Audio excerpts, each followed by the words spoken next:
We have some people who are watching on the Facebook page, so I think that we can start. Hello, everyone, and Jumu'ah Mubarakah.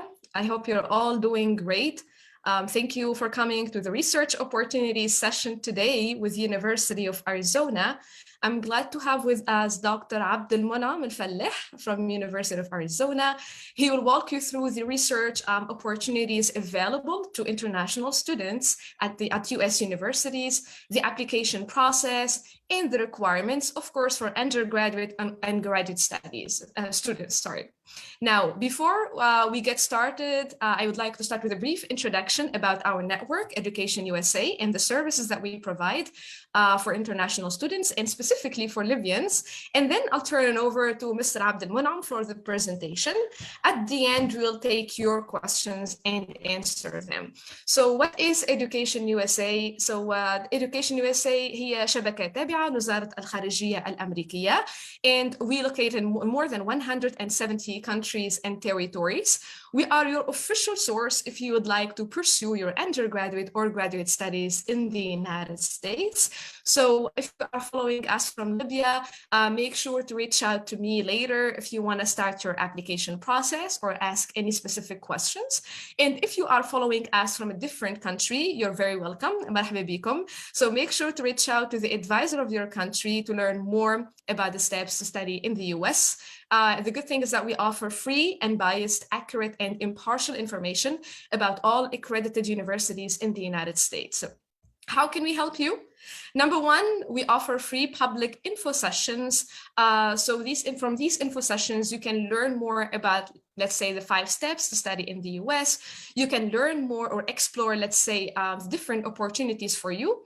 Like next week, we're going to have a session about the Fulbright program, which is a fully funded scholarship for Libyan students. That's just an example. And number 2, we do some chat sessions with university representatives, just like today's session. So we invite someone from different US universities to share with you different information, sometimes about, available programs at that institution, sometimes about scholarship opportunities, sometimes about the research opportunities, just like today's session. And we do also have other sessions with Libyan alumni that we invite in order that would be like a chance for you to learn more about their experiences. Number 3, we offer free individual consultations. So again, if you want to reach out to me, if you want to have a consultation, it could be by Zoom or WhatsApp or whatever suits you, you can send me a message to my WhatsApp here, or you can simply send me an email and we can take it from there. And you can find Education USA Libya almost everywhere on social media. So just type Education USA Libya on Instagram, on Facebook, on Twitter, and YouTube, and you will find us there. And last but not least, this is the official website of Education USA Network in general. So if you want to explore the 5 steps to study in the US, make sure to go to this website. Again, if you want to find your advising center, make sure to go to this website. If you want to check the financial aid opportunities for international students, make sure to go to this website. And just a reminder, we're recording the session. So if you just joined us, or maybe you're busy but you really like the topic, you can rewatch it on our Facebook page, and you will also find it on our YouTube channel. So now I'm going to turn it over to our exciting guest speaker. Make sure to take some notes to prepare your questions and enjoy the session.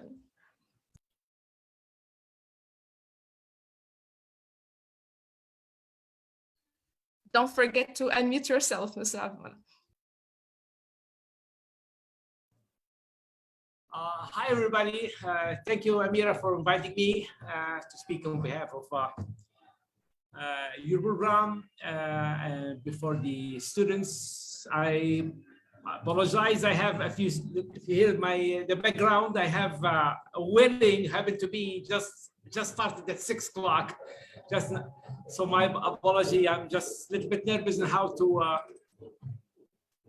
Anyway, I'll show you.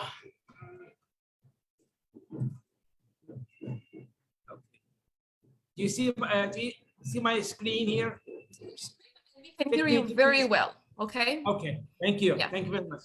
My name is Abdul Man'am Fallah. I am from, of course, Tripoli here, Tripoli, Libya. I was a student at the University of Arizona for a while. Then I worked at the university for about 30 years or so.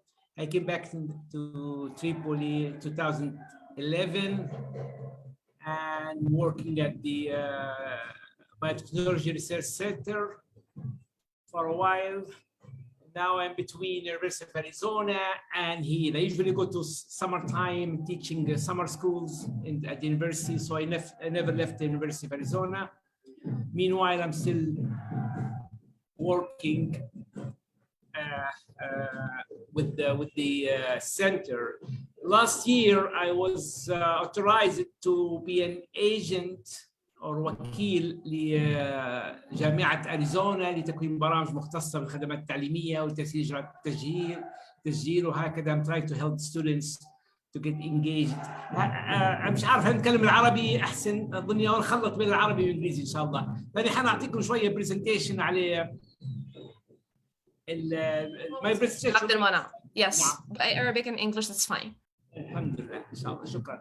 فنبدا البرزنتيشن تاع اساس how you get applied to universities in America and how you can reach into research programs down there. So will be research opportunities for international students as well as, I'm sorry, I'm still a little bit nervous with the noisy that I have. Anyway, what's the benefit of studying USA comparing with the Europeans or Malaysia or other different countries?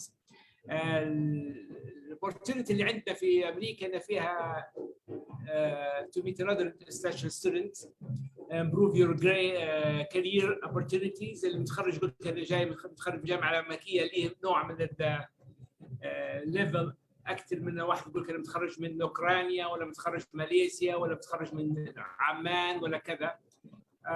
طبعا there is no limit to the number of universities you can apply.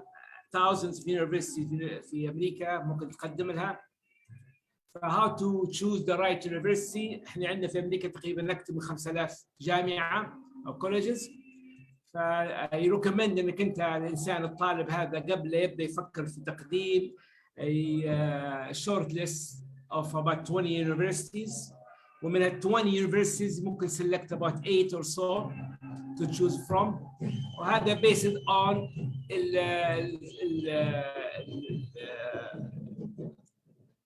funds of your American studies. depending on your major. يعني تختار الجامعة اللي فيها تخصصات.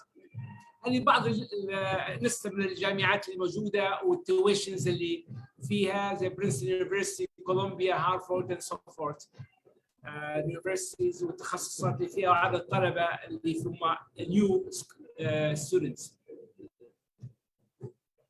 فبالنسبة للجامعة steps to apply universities in international as an international student. أول شيء تبديره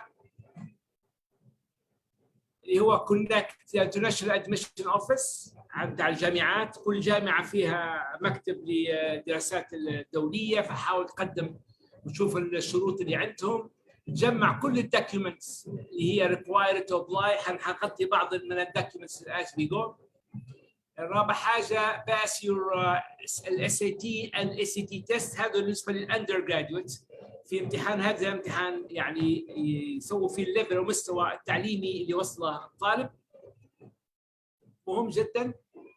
وبعدين عندك النقطة الأخيرة اللي هي حكاية إنه هو search university application deadlines. لما بتقدم نعرف الديدلاينز أمتى باش ما يفوتوكش الديدلاينز وكم الفيز للتقديم للابليكيشن تاعك. The common requirements for the university application in America. لما بتقدم لأمريكا بصفة عامة في بعض requirements. أول واحدة اللي هي college admission essay. حنغطي هذه في السلايد الجاي شنو هو الاساي المفروض الإنسان يجهزه. الثاني حاجة السيرة الذاتية reference to at least 2 teachers معك كانوا عندك at least 2. هما usually 2 to 3 teachers or instructors. هل انت درت التوفل او ما درتش التوفل؟ حتى ده مهم جدا. انت كم درت التوفل بتحاول تقدم فيه. بعد right piece of work marked by التيتشر. هذه written piece of work. هذه بالنسبه للاندر جرادويت اللي بيخش من الثانوي، يجيب معاه او يقدم معاه شيء على اساس ان التيتشرز اللي كان عنده جريدد. والنقطة الثالثة اللي هي قدمتها بكري اللي هي الاس اي تي والاي سي تي تيست، حتى هي حنكبر شوية منها شنو هو هذا بالنسبة للاندر جرادويت. بالنسبة للجرادويت اللي هو الجي ار اي او الجرادويت ريكورد اكزامينيشن، هذا حتى هو مطلوب من معظم الجامعات الامريكية. بعض الجامعات ريكوايرد انك انت بس تديرها بس، مش لازم السكور بتاعك. فعلى العموم هذه الكومن ريكوايرمنتس في الجامعات الامريكيه بصفه عامه. بالنسبه للاسي الادميشن اسي اللي هو المفروض يكون جاهزه قبل تقدم للجامعه الامريكيه. It's basically the US version of personal statement. So this is your personal statement. The letter you write to the university convincing them that you are suited to the course that you are applying for. هذه personal statement منك انت تبين لك انت وعلاش يختاروك انت من ضمن كل الابلكيشنز اللي عندهم. It's one of the best ways to differentiate yourself from other international students. يعني بتحط فيها كل المهارات اللي عندك، كل ما تعرفها، بحيث انك انت يختاروك انت عن غيرك. يعني download how committed you are to the subject you are applying for. هذه بالنسبه للكومن الادميشن اساي. بالنسبه للاس اي تي اند اي سي تي تيستس هم عباره عن امريكان كولج تيستس اللي هم للاندر جراد اللي طالع من توجيهي وخارج الجامعه الامريكيه، يفضل انه يدير الامتحان هذا اللي هو standardized tests used for university admission in the United States that measure the knowledge نتاع الستودنت والكور سبجكتس لايك في الماث والانجلش والساينس. هذول ثلاثه ارياز اللي هم الاسئله حتكون فيهم. لحظه بس.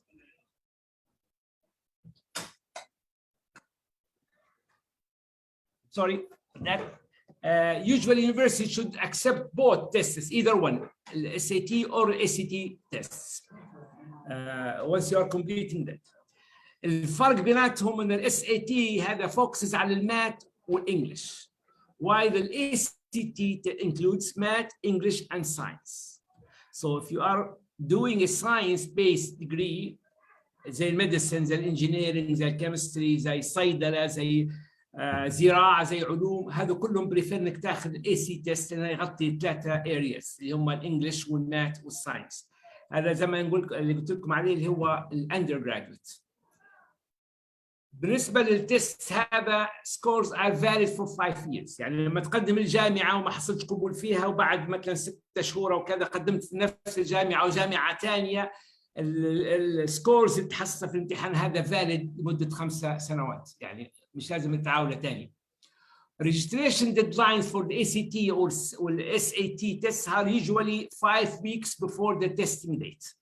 يعني حط في بالك الموضوع هذا لما بتقدم فيه، لان هذا حيأثر في موعد تقديمك للجامعات الامريكيه. هذا بصفه عامه الريكوايرمنت overall for all universities. فاني حناخذ example من all those universities. جامعه اريزونا اللي انا متخرج منها واشتغلت فيها ولحد الان كونكتد لها as an example من all those universities. بالنسبه لجامعه اريزونا من الجامعات العريقة القديمة اللي تؤسست في سنة 1885، وتوفر الجامعة مرونة للدراسات سواء كانت عن طريق الدراسة في الحرم الجامعي اللي هو فيس تو فيس، أنت موجود في الجامعة غادي أو أنت موجودة في الجامعة غادي، أو عن طريق الأونلاين وعن طريق الشبكة العالمية اللي حنكفر بعض منها الآن. يعني الطالب ممكن يقرأ في الجامعة الأمريكية أو جامعة أريزونا أو أي جامعة ثانية اللي تعطي أونلاين من غير ما يمشي لأمريكا نهائي. نعطيكم نبذة بسيطة عن جامعة أريزونا. فجامعة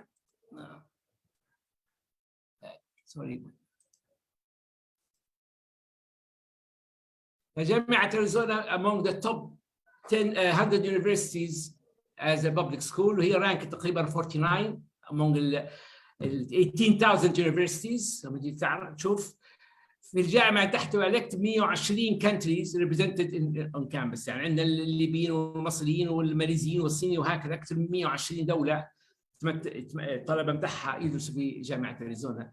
جامعة أريزونا تصرف أكثر من 735 مليون دولار على الأبحاث. جامعة أريزونا تعتبر best value in Arizona من ناحية القيمة، ومن ناحية في العالم كله تعتبر من top 100 in the world according to US News and World Report. تحتوي الجامعة على منظمات طلابية ونوادي طلابية أكثر من 600 نادي ومنظمة تابعة للطلبة في جامعة أريزونا. هذه بس معلومات عن الجامعة. الجامعة تستضيف أكثر من 4000 طالب من دول العالم، ولديها شبكة متنامية من المواقع العالمية، حنذكر بعض منها بعد نهاية المحاضرة. فإذا كنت راغب في الدراسة في الخارج أو راغبا في دراسة ثقافات دولية، فإن الجامعة أريزونا لديها ما ترغب فيه، سواء في داخل المدينة في الحرم الجامعي نفسه بتاع مدينة سان أريزونا أو في أي منطقة من العالم. بالنسبة للrequirements overall، بالنسبة أنت بتقدم الآن admission requirements، لما بتقدم للجامعة في أمريكا سواء كنت undergraduate ولا graduate، شنو هي المتطلبات اللي على أساسها تقبل في الجامعة؟ كل بروجرام ولا ديبارتمنت في مثلا، وهذا جبتك مثال جامعة أريزونا as an example، لكن كلهم تقريبا متشابهين في المتطلبات.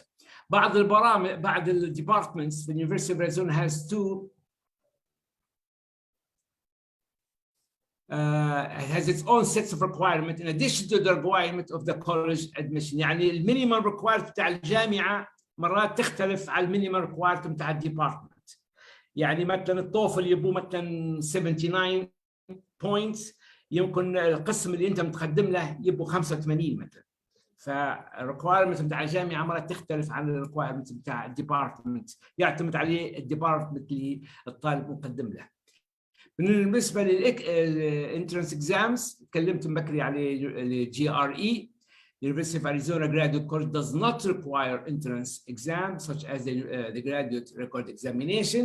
However, many academic departments may require. فالجامعة بصفة عامة مش طالبة انك تاخذ الجي ار اي، لكن القسم اللي انت مقدم له ولا انت مقدمتي له ممكن يطلب منك الجي ار اي، ومرات وبعضهم يطلبوا بس السكور، مهم خذ الاكزام، مش مهم السكور بتاعه زي التوفل ولا الايلتس ولا كذا. هذا بالنسبة للجراديويت. الجريد بوينت افريج هذا مهم جدا بالنسبه للطالب باش يقدم، لازم يكون عنده لو هو اكسلريتد ماسترز ديجري بروجرام اللي هو شورت بروجرام ريكوايرد 3.3 اوت اوف 4. لو انت خاش على الدبلومه او خاش على دبلومه او سيرتيفيكت بروجرام اورلي ريكوايرد 2.75. لكن البروجرام العادي الماستر ديجري اللي هم بتاع 3 سنوات وكذا اللي هو requires minimum 3 out of 4 points. هذا بالنسبة للجريد بوينت افريج. بالنسبة للانترناشونال ابلكيشن، طبعا إذا كنت عندك بكالوريوس ماستر لازم عندك تكون السيرتيفيكت بتاع بكالوريوس، شهادة بتاع البكالوريوس. وإذا كنت خاش على أساس جامعة بتكون عندك شهادة الثانوية لازم تكون معاك. الانجلش بروفيشنسي ريكوايرمنت، اما بدي الامتحان حنتكلم عليه بعد شويه، يا اما يقبلوك بكونديشنال ريكوايرمنت، ولا ممكن يديروا اكسبشنز، خاصه الناس اللي متخرجين من جامعات اللي اوريدي فول بالانجليزي يعني ممكن يديروا اكسبشن. الجامعات اللي جاي منها من الانجلش السكند لانجوج هتضطر تدير امتحان، مرات يقبلوك بكونديشنال اكسبتنس. We'll talk about that in just a second. Also, more important thing financial guarantee. يعني لازم يكون عندك financial statement إذا كان عندك scholarship من الدولة، أو تكون عندك رسالة من البنك منك أو من ولي أمرك إنك عندك enough money for the tuition. وطبعا يكون عندك الفيزا انفورميشن جايتك قبول من الجامعة للسفارة، والسفارة تعطيك تأشيرة. أرض القبول also requirement إن يكون عندك health insurance. transcript and degrees usually بعد لما يقبلوك حلو مرة unofficial transcript، لكن لما تدخل الجامعة يطلبوا منك official transcript. be prepared when you come to the States, provide with you an official transcript from the university اللي أنت تخرجت منها، والانترناشونال ديجريز اللي كان عندك بكالوريوس ولا عندك شهادة توجيهية. هذو الادميشن requirements. خلينا نتكلم عن الانجليش لانجوج اللي هي required. As you know بالنسبة لأمريكا كلها يطلبوا التوفل. So minimum score of 79 تاع الانترنت بيس تيست أو 60 points of the personal اللي هو test with no section scores lower than 15. يعني السكشنز اللي عندك ما تكونش واحدة أقل من 15، لكن مجموع السكشنز حيكون 60 ولا 79 depending عن التوفل الإكزام. Note for بالنسبة للماستر programs they can accept TOEFL essential test we call it, which is the minimum score for 9.5. دقيقة بس لاحظت لنا.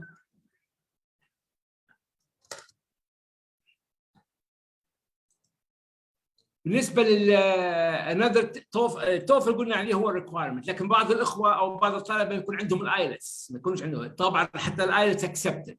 International English Language Testing System اللي هو الآيلتس minimum composite score of 7 with no subject area below 6. في بعض الطلبة في دول ثانية ممكن ياخذوا البيسون أكاديميك المينيمم سكور 60. هذا بالنسبة specifically Arizona University of Arizona عندهم another options for students. Graduate English Language Endorsement. لما الطالب يقرأ في المركز اللغاتي في الجامعة نفسها ويكمل اللغات متاعها، يمكن المركز يعطيك endorsement انك انت you don't have to take the TOEFL. You will be accepted at the university with just the endorsement coming from the CESL, we call it English Center of English as a second language. The fourth option اللي هو SAPT test اللي هو proficiency test offered by the University of Arizona while you're attending the Center of English. You can take this test. Once you pass it with 110, you may be accepted at the university without even taking IELTS or TOEFL. هذا بالنسبة لجامعة أريزونا. بعض الجامعات الثانية عندهم also امتحانات ثانية للقبول غير التوفل والآيلتس اللي هي للسنترز اللي هم تابعين ليها. بعض الجامعات ما عندهمش English Language Center related to them، فبتقدر تقدم في مراكز ثانية.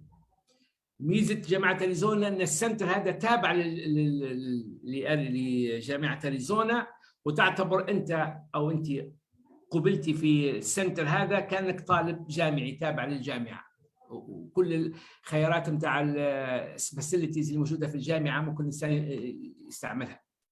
هذا بالنسبة للتوفل والآيلتس. في conditional admission، وهذا معظم الطلبة الليبيين طالبين على الأقل conditional admission، يعني باش ياخذ الفاينانشال سبورت من الدوله الليبيه يكون لازم يكون عندك acceptance. فهذا بعض الجامعات لما تكون عندك ترانسكريبت بتاعك accepted والاوراق بتاعك كلها ثابته ما عدا انك انت الانجليش بتاعك is not enough وانك انت حتاخذ التوفل within a year or 6 months, they allow you to have an acceptance with condition. So graduate department may recommend a student for conditional admission if the prospective students meets all their college requirements. هذا another options for بالنسبة للجامعة. لو احنا عرفنا ان القبولات كيف والتقديم كيف ومدى التقديم، بافتراض ان الانسان اصبح طالب الان في الجامعة. يعني نبي الطلبة زي ما مشينا احنا زمان ما نبوش طالب بس يقرأ وياخذ كورسات متاعه وياخذ سيرتيفيكت ويروح. نبي ماذا بيه زي ما قال زي ما موضوع الحلقة اليوم اللي هو الإنسان يقدم في ريسيرش. ندخل في لمحور المحاضرة اليوم اللي هي ريسيرش opportunities. هذه ريسيرش opportunities تعطي للإنسان للطالب القدرة ولا المهارات for critical skills critical for success in the future courses and careers. Important for the students to find research to do while he is in school. Even if he's in graduate and want to do his master's degree, but at the same time, while you're taking courses, you can get involved in research. والundergraduate طلبة اللي هم عندهم 4 سنين جامعة يمكن 2 الأخرات يدخل في ريسيرش بحيث لما يتخرج من الجامعة عنده باك جراوند على الريسيرش. فشنو هم الريسيرش opportunities اللي موجودات واللي بنحاول نتكلم عليها. ماني اعطيكم هذه السلايد، هذه تصنيف المؤسسات الحكوميه المموله للبحوث. نحكي اهميه البحوث اللي في الجامعات الامريكيه.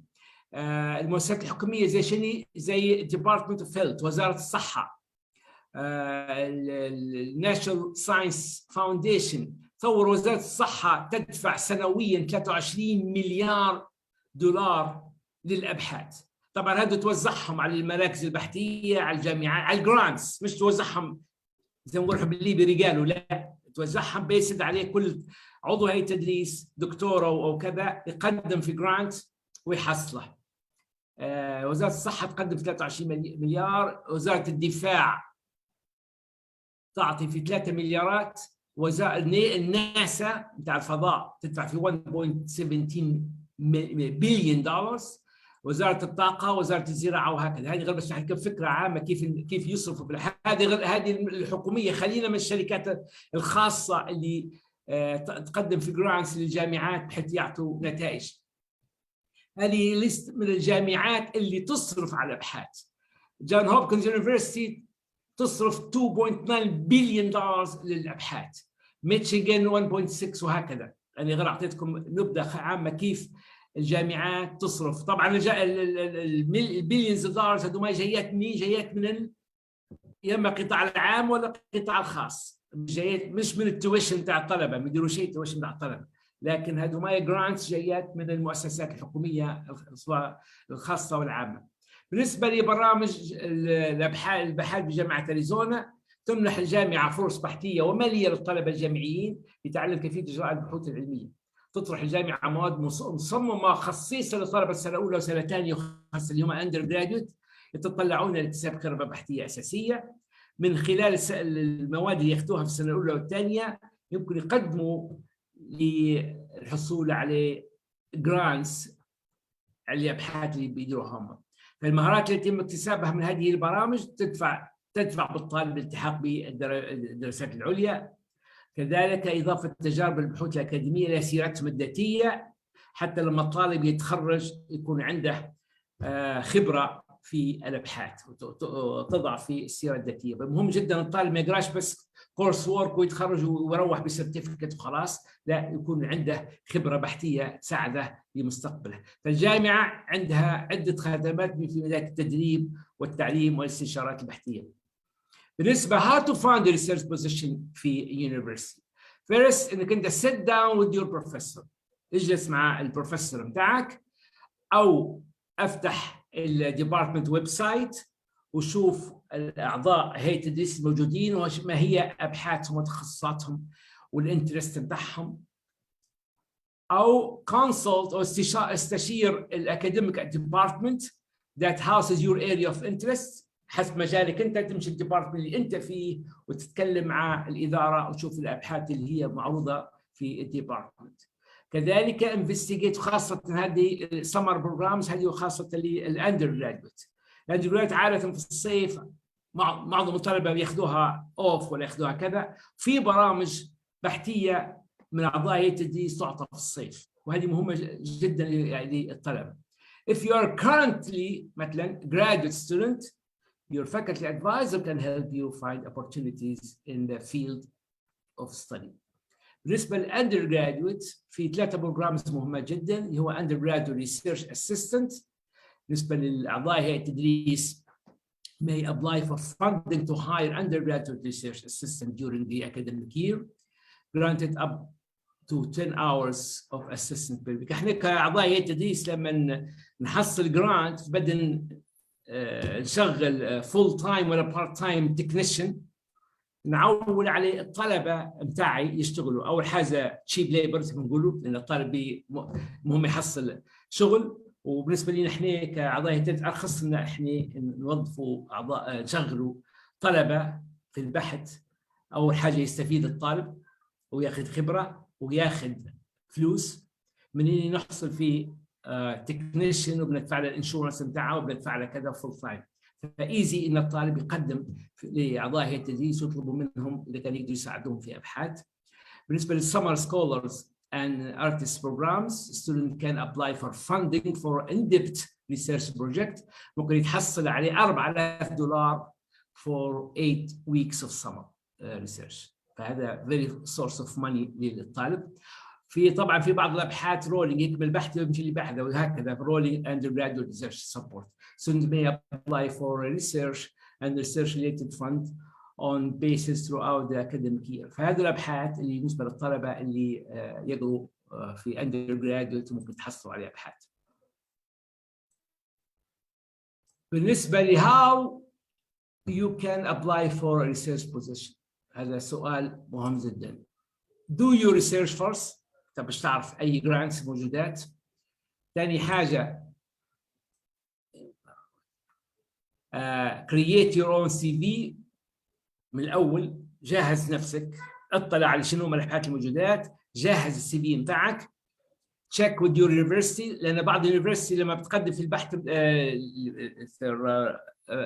جرانت ولا كذا لازم تديرها عن طريق through their job portal or visit a specific website. فانت تشوف اليونيفرستي كيف المطلوب منهم طريقه الحصول عليه الجرانتس. meet with your professor، ممكن تسال البروفيسور بتاعك عن الابحاث وكذا اللي ممكن تشتغل فيهم. والاخيرا prepare for interview، عد نفسك انك انت لما تشوف ان فيه دكتور او عضو هاي تدريس عنده بحث يحتاج لطالب او اثنين، جهز نفسك للانترفيو. فحنساعدك بالطريقه اللي انت حنخش خطوات ستيب باي ستيب how to prepare for the interview، how to go to an interview. لما تسمع ان فيه position available عشان تدير ستيب الاولى انك انت go to during an office hour. طبعا اعضاء التدريس يكون عندهم office hours during the day or during the week. عندك مثلا من الساعه 2 للساعه 3 هذه office hour اللي allowed for the student to come and talk. فgo during the specific hour of that doctor. تلقاها في الاوفيس بتاعها معلق الجدول بتاعها ومعلق فيها الاوفيس hours. هذا اختيار الوقت المناسب مهم جدا. bring your CV or resume، انك انت تو بتحاول تسال الدكتور هذا اذا كان عنده availability انه ياخذك في research as a researcher. الثالث خطوه انك انت begin with small talks، ما تضلش تدوي وتهدج وكذا كذا، تحاول تكون precise، جاي على اي اساس with smiley face express interest in his or her depending الدكتور تكون هو research. تقول اني I'm interested in your research لانك انت قريت عليه قبل اجي للدكتور نفسه، تشوف شنو هي التخصص اللي انت يشتغل عليه الدكتور. manifest positive non-verbal behavior is important. نعم تفضلي يا أميرة.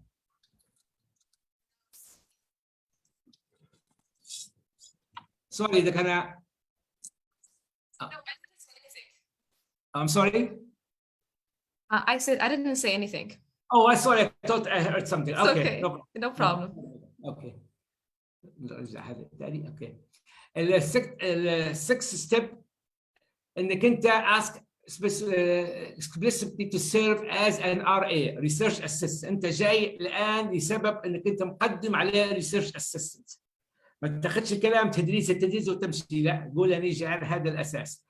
في الاخير حتلقى شيء انه why you are qualified for the position. لما تتكلم معاه بتقول اني interested in RA واني عندي qualification اللي تأهلني اني نشتغل as an RA. والاخير بكل ما تطلعش من الدكتور الا انت ask for decision date. لو انت مشيت له في الاوفيس اورز بتاع Thursday let's say، قول له how about if I come back here on Monday.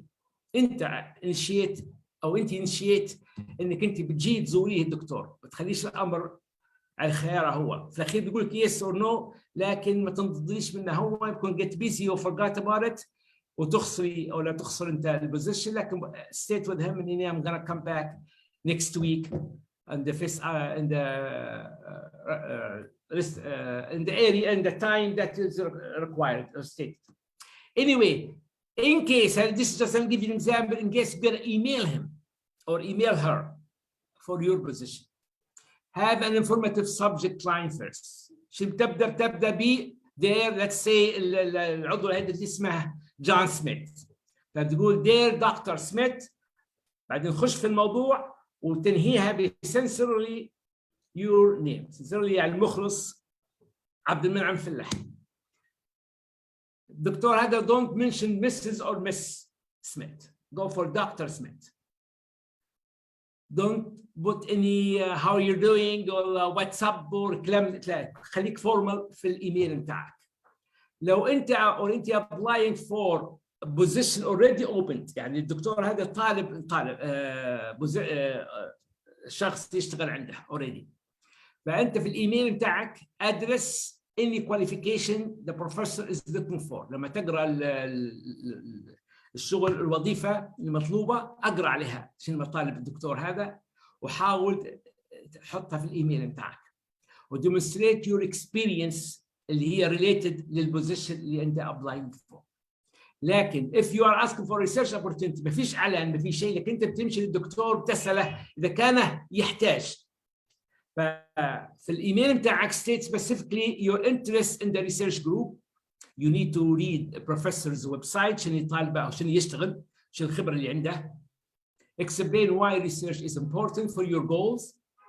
وبعدين ask to schedule a meeting. يعني لازم بعدها في نهايه الايميل بتاعك اطلب اذا كان في امكانيه انني ندير موعد نقابلك. So that you will be coming to the office hours اللي هو مطلوبه. هذا بالنسبه لو بتبعت ايميل. نجيب لكم example of email to make it easy on you. Let's say الايميل بيقول هو مستر سميث ولا، ففحوى الايميل انت قريت عليه الدكتور هذا وتخصصه في الاوتيزم اللي هو التوحد مثلا، هجيب لك كمثال، وقريت عليه وقلت هو داير مجموعه ابحاث عن التوحد، فبتكتب له في الايميل بتاعك there or hello Dr. Smith, my name is let's say علي حسن.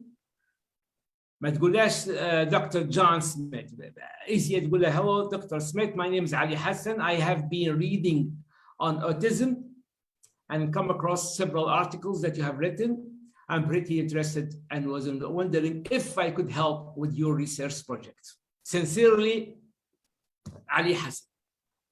اتوقع منه برد عليك يا رد يس ولا رد نو، ولا الاحمر هذا حيكون يس. لو كان رد عليك يس حيقول لك well Mr. or Mrs. Hassan, I would be very interested in speaking with you about helping with my research. معنى هذه انت you get the point، يعني you have made the contact successfully. لكن لو جاي قال لك والله if the professor does not need help، عنده enough طلبه مش قادر ياخذ اكثر من اللي عنده and you have lost nothing، معناه انت خسرت شيء، تعرف ما عندكش فمش خسر شيء. لكن ممكن ترد عليه بايميل تقول له if he or she knows of someone else with similar interest who is looking for help، يعني انت مش خسر شيء في الاخير بكره. هذا بس جبت example if you wanna contact your university. لكن لازم نحكي على اليونيفرسيتي في اريزونا والاشياء. هذا عرفنا ان احنا كيف قبلنا، كيف قبلت في الجامعه وكيف تحصل عليه ريسيرش opportunity. لكن نعطيكم نبذه خفيفه في نهايه المحاضره عن الجامعه اريزونا شنو فيها من خدمات. من غير انك انت فيس تو فيس اللي احنا انتسبيت ان بنمشوا ونكملوا جامعه غنيكايه، في بعض الطلبه ما يستطيعوش يمشوا لدوله ثانيه، او مش قادرين يمشوا لامريكا بعيده او كذا، او ما يقولوا لاي سبب من الاسباب. في تو اذر اوبشنز، يا اما اونلاين اللي هو ادمشن لاريزونا تقبل جامعه كامله وتقرا اونلاين فول اونلاين wherever you are. حتى انت في طرابلس هنا في ليبيا هنا وفي اي مكان في ليبيا ممكن تقدم اونلاين في الجامعه هذه ويكون مستواك مقبول، وحتدفع ارخص كثير من لو تقرا فولي غالي، خاصه الطلبه اللي هم على حسابهم الخاص. الاوبشن الثانيه اللي هو وات يقال ديول ديجري بروجرام، تقدم في الجامعه وممكن عن طريق جامعه ثانيه. يعني نحاول تو نجري بحيث نربط جامعه طرابلس او جامعه الحاضره او الرفاق او اي جامعه خاصه حتى لو في بنغازي، بنحاول نربط بينهم وبين جامعه اريزونا بحيث الطالب يقرا في جامعه محليه هنايا المناهج بتاع اريزونا ويتخرج بدول ديجري، يعني يتخرج من جامعه الحاضره سيرتيفيكت ومن جامعه اريزونا او جامعه طرابلس وجامعه اريزونا. هذه اسمها مايكرو كامبس اكسبيرينس. المنهج بتاع جامعه اريزونا ياخذوه قسم من الاقسام، let's say computer science الكوريكولم بتاع كوريكولم ساينس في جامعه اريزونا يدرسوه اعضاء هيئه التدريس في جامعه محليه في طرابلس، ويديروا امتحانات ليهم، ويتخرج الطالب من جامعه اريزونا وهو عمره ما مشي لاريزونا. هذا لو قدرنا ننجحوا فيه، على الاقل الطلبه اللي ما يقدروش يمشوا لامريكا يقدروا يتخرجوا من جامعه اريزونا عن طريق جامعه محليه في ليبيا. الموضوع هذه الدراسه اللي تشوفوا فيها كلها لوكيشنز ريليتد يونيفرسيتي في اريزونا. اريزونا هي اريزونا هني، هذا كله من النقاط الحمراء. فالطالب ممكن يقرا في تونس عن طريق لجامعه اريزونا، يقرا في مصر، يقرا في الامارات وقطر وكذا، يقرا في عمان وهكذا، اسبين يقدر. والطالب ممكن يقرا السنه الاولى يقراها في تونس، السنه الثانيه يقراها في مصر، السنه الثالثه يقراها في الامارات. يعني متاح الامر كله بنفس المنهج بتاع جامعه اريزونا. نتمنى ان يكون يوما ما عندنا احنا في ليبيا الموضوع هذا على العموم. يعني هذا بالنسبه للجامعه. تتعاون الجامعه مع العديد من الجامعات جميع انحاء العالم لتمنح شهاده جامعيه امريكيه. تدرس الجامعه مجموعه كبيره من البرامج الاكاديميه، وصنف العديد منها ضمن قائمه الافضل في العالم. توفر تقريبا اكثر من 100 برنامج لشهاده الدكتوراه، واكثر من 150 برنامج لشهاده الماجستير. المايكرو كامبس هذا اللي قلت لكم اللي تو ان اعضاء التدريس من الجامعتين يوفروا الكوريكولم، وفي الاخير الطالب ممكن يقرا ويتخرج من الجامعه اريزونا، ونفس الشيء عنده شهاده من الجامعتين. الستودنت كان eventually earn 1 year University of Arizona degree in 4 locations. يعني السنه الاولى يقراها في زي ما قلت لكم في تونس، الثانيه في مصر، الثالثه في عمان، وهكذا ممكن. او يقراهم كلهم في جامعه اريزونا كان عنده القدره انه يمشي لامريكا. الحاجه الثانيه، الميزه الثانيه فيها اللي هو تقول سيمستر تو ريمبر. شو معناها سيمستر؟ معناها الطالب هذا اللي يقرا في خارج امريكا يحق له السنه الاخيره انه يعديها في جامعه اريزونا، ويتخرج وياخذ شهادته من جامعه اريزونا بنفس التكاليف اللي يبدا بهم الجامعه بتاعها. يعني ما تعداش ال 7 إلى 8,000 دولار في هذيك السنه، وإن كان ب 30 و 40,000 في لو مشي لامريكا. هذا بالنسبه للسمستر ريمبر. بالنسبه هذا اتفقنا فيه وعرفنا كيف. الان انت عندك قبول في جامعه بقبول مشروط، او انت ما عندكش التوفل، تبي تاخذ التوفل بتاعك، ممكن تقدم لجامعه اريزونا، تقدم للسيسل، هذا اللي سنتر اوف انجلش سكند لانجوج. هذا بيوفر المركز التعليمي المتفوق للغه الانجليزيه من خلال التدريس على عالي الجوده. ميزه المركز هذا تابع لجامعه اريزونا، هو مفصول من الناحيه الاكاديميه، لكن هو في نفس الحرم الجامعي، ممكن تستعمل كل اللايبريز كل كذا. يعطيك اعداد الطالب التفوق الاكاديمي والمهني بجامعه اريزونا، وما يفرقش بالنسبه لتشجيع احترام التنوع الثقافي، لانك الطلبه اللي بجنبك انت لما تقرا في معهد اللغات غادي حيكون معك تشاينيز ومعك ماليزيان ومعك اسبانيش ومعك مكسيكان ومعك، لكن الخليط هذا من الثقافات هم دائما يحترموا الثقافه اللي جاي منها الطالب، ويعززوا التفاهم الثقافي بين الطلبه من مختلف الجنسيات. هذا بالنسبه للمعهد اللغه. شنو في المعهد هذا؟ في intensive English program يعطوا 8 sessions اللي هم totally 10 sessions 4 and 8 week sessions. يعني بعض السيشنز طولهم شهرين او بعض طولهم شهر. totally 10 sessions. عدد الطلبه الموجود في كل كلاس من 13 ل 17. عدد الساعات اللي ياخذهم الطالب خلال فتره اللغه اللي هي من 20 ل 22 ساعه يعدوا فيها الطالب لتحضير للتوفل او للانجلش بروفيشنسي تيست اللي حبوا تو. يركزوا دائما على السكيلز اوف رايتنج ريدنج listening اند سبيكينج. هذه اللي اسمها الانتنسيف انجلش بروجرام اللي عنده الطالب اللي تكميل دراسته في جامعه اريزونا. بالنسبه للبروجرام الثاني اللي هو جراديويت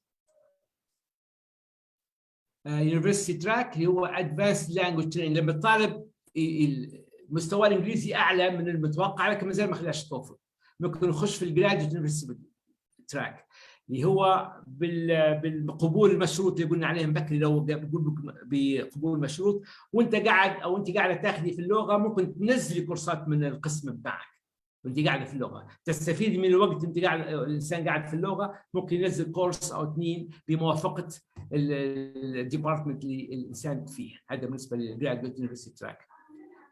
endorsement هذا الطالب لما يكون يقرا في اللغه بتاعه ويدير امتحاناته ماشي كويس، لما يكمل ممكن المعهد اللغه يعطوك endorsement تقبل به الجامعه، وممكن ما تحتاج تدير التوفل ولا الايلتس ولا انجلش بروفيشنسي تيست. علاش؟ لانك عندك اعتماد من المركز بانك انت your English qualified to continue your degree. هذه هو endorsement.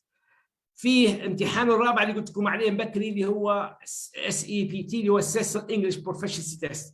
During your period studying اللغة خلاله انت عندك حاجتين او ثلاثة، عندك اما بتدير التوفل ولو انس انك تنجح في التوفل ما عادش تكمل اللغة، او اوف كورس ايلتس ما يديروش فيه في امريكا، او قلت لك الاندورسمنت، او تدير التست هذا اللي هو بديل للتوفل. يعني الجامعه اللغه بتاع اللغات نفسها ممكن تحصل دير الامتحان هذا ولو حصلت البوينتس اللي هي 110 بوينتس you don't have to do the TOEFL, you don't have to finish البروجرام، وبعدها تمشي على طول لقبولك في الجامعه على طول عن طريق الامتحان هذا. فهذه الاوبشنز الموجوده في جامعه اريزونا. هذا باختصار شديد جدا اللي هو الموضوع. هذا بالنسبه للبروجرام هذا اللي هو Certification of Teacher English Abroad. جماعه اللي تخصص اللغه الانجليزيه ويبقوا شهاده دوليه انه ممكن يدرس اللغه الانجليزيه في اي مكان في العالم، اللي هو اسمها التيسل ولا التيفل. هذا بروجرام ممكن تاخذه اونلاين، يا اما سيلف بيس اللي هو 120 ساعه ويعطوك شهاده دوليه، او ديرها عن طريق تيتشر ويعطوك 150 ساعه، او تديرها فيس تو فيس تجي لامريكا غالي كان المعهد نفسها وتاخذ الدبلومه هذه وبها تتخرج. هذول الجماعه اللي هم درسوا انجليزي لكن they are not qualified enough to teach abroad, to teach overseas or something. They can have this certificate. You can do it online while you are in Trappist. والتكلفه متاعها مش غاليه، التكلفه مقارنه $1000 وتاخذ شهاده علميه، او اذا كانت سيلف بيس 120 ساعه $485 وتاخذ السيرتيفيكت هذه وتكون انت qualified to teach anywhere in the world. هذا بالنسبه للخدمات اللي يقدمها معهد اللغه. هذا اختصار لما قدمته. هذه بالنسبه لي انا كجلوبال اوبريشن representing University of Arizona.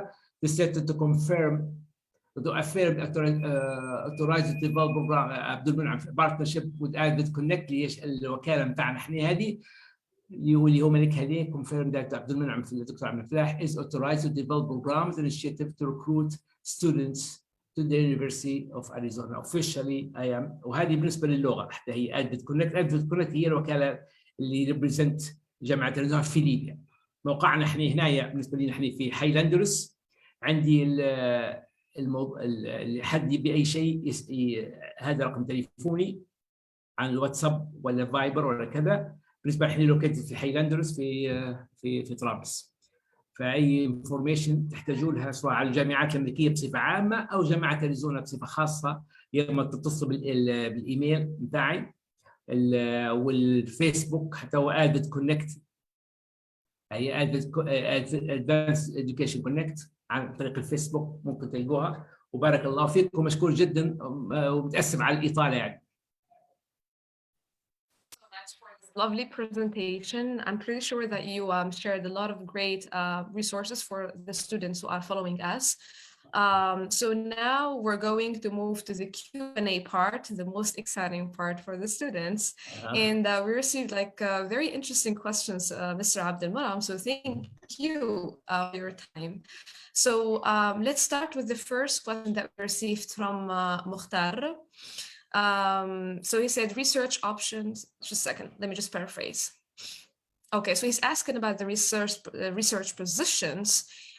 So are they only for those who are already enrolled in the university, or it could be for someone who is not enrolled, let's say in a master's degree?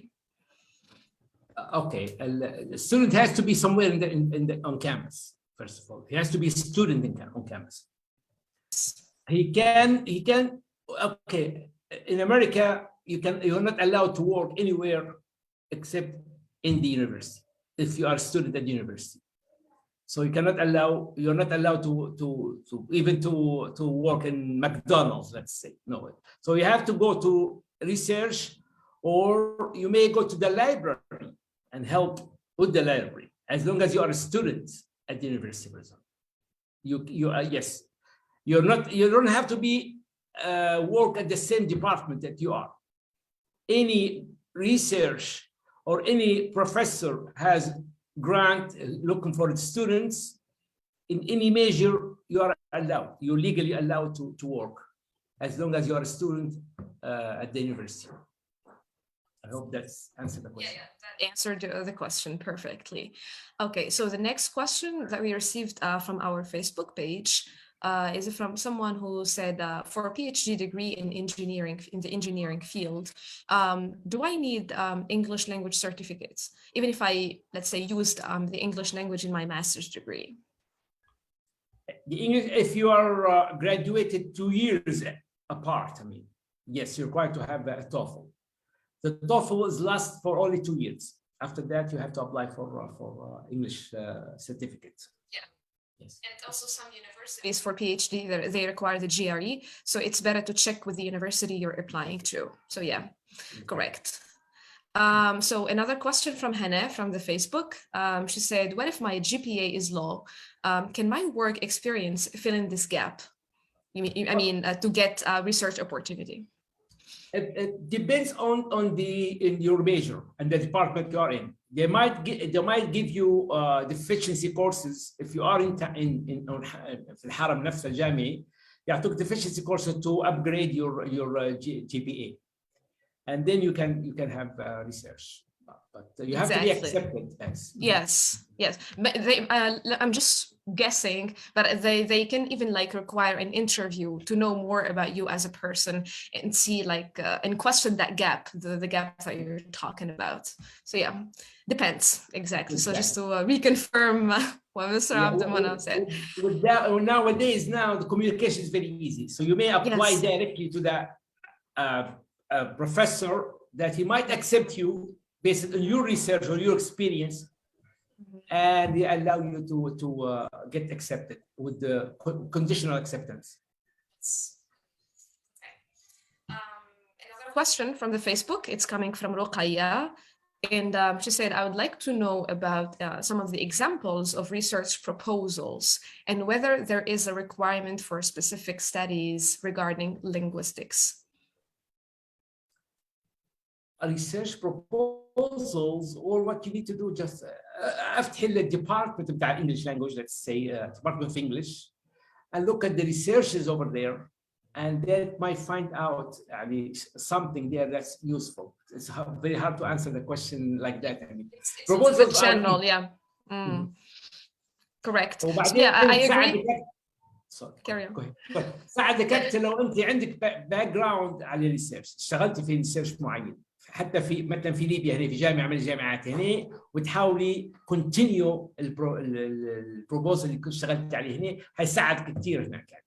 او اذا كان البحث يتعلق بموضوع خارج اريزونا، يعني موضوع على ليبيا، مثلا على مثلا نجيب اكزامبل على مثلا على الطوارق، مثلا عليه شيء يعني حيكون اديشن للديبارتمنت، فممكن يقبلوا الموضوع هذا، بيكون شيء يونيك هيك، ممكن يقبلوه ايزي يعني.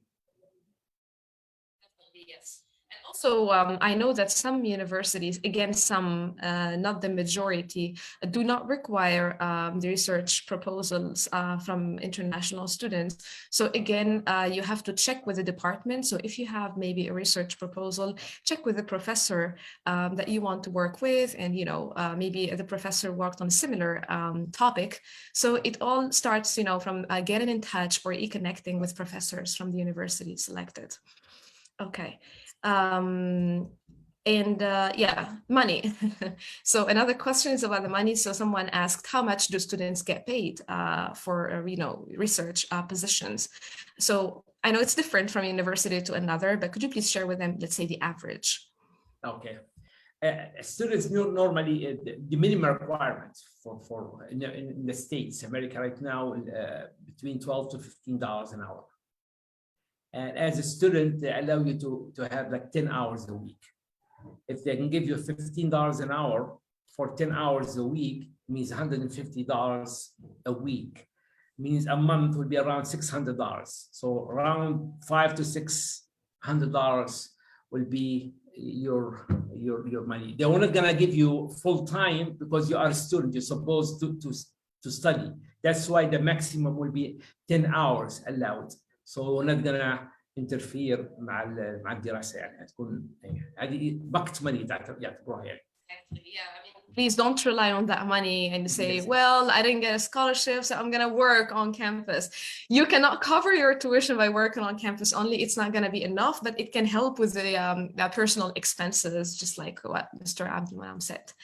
Okay, and go ahead. Okay, one more thing about this. Last year, if you're done with your work, some university allow you to give you سنة كاملة انك انت انسان براكتس التخصص بتاعك، تشتغل في جامعه، تشتغل في كذا فول تايم، باعتبار انك انت تخرجت او انت تخرجتي بالجامعه قبل تروحي ممكن يعطوك certain period of time allow you to work then you can go home.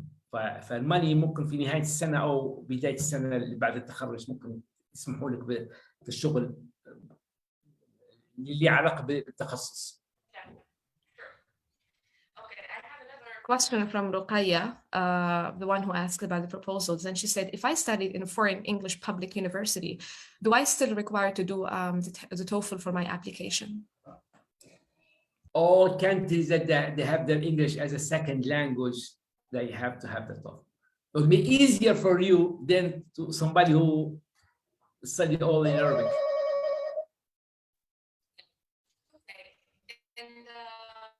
The last question. So someone is asking about the scholarship opportunities available at the University of Arizona. Well, this is okay. It's different from department to department. It's not easy to say it right now. في scholarships. الأسبوع الجاي زي ما قلت أنت في فول برايت موجودة حتى في أريزونا، University of Arizona. فممكن هذه تساعد منع دي exchange students يعني أكثر شيء. لكن الموضوع الآن الإنسان يقدم على الدراسة وبعدين يبحث عن ريسيرش، مش هو خارج الدولة حيبحث عن ريسيرش. فصعبة من الآن يعتمد على إنه بياخذ ريسيرش ويلا تفضل يعني. Exactly. Yeah. Okay. خذ أمريكا يعني. Yeah. All right, so I don't think that we have other questions. We took a lot from your time, but we really appreciate it. I appreciate the content of the presentation today. And as you can see, we received great questions. So thank you again for joining us, Mr. Abdulmanam. And we hope to have you again in the future. And for anyone who's following us, so as I said, next week, we're going to have a session. I'm going to conduct an info session about how to write a personal statement, study objective, and the CV if you want to apply for the Fulbright program. And also, I'm going to conduct another workshop on Friday, inshallah. It's about how to succeed in college admission interviews. So make sure to check the events that we have on our Facebook page. Make sure to register, and thank you again for coming today. No problem. Thank you Allah for allowing me to speak. Sure, my pleasure. My pleasure. All right. Layla Saida. Good night, everyone. Bye-bye. شكرا. السلامة.